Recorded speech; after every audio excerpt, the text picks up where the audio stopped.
तिला ती स्वतः आवडायला लागली. तिचं काय? ती मनाला येईल तसं वागते. हो, वागते.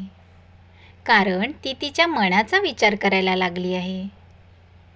लोकांचं बोलणं मनाला लावून घेता घेता स्वतःचा तिरस्कार करण्यात खूप वेळ वाया घालवलाय. तिला लोक म्हणतातही, आजकाल जरा जास्तच उडायला लागलीये.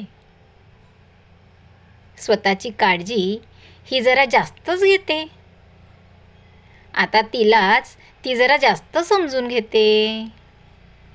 स्वतःचं एक वेगळंच जग निर्माण केलंय तिने, जिथे ती तिचे स्वप्न मोकळेपणानं पाहते.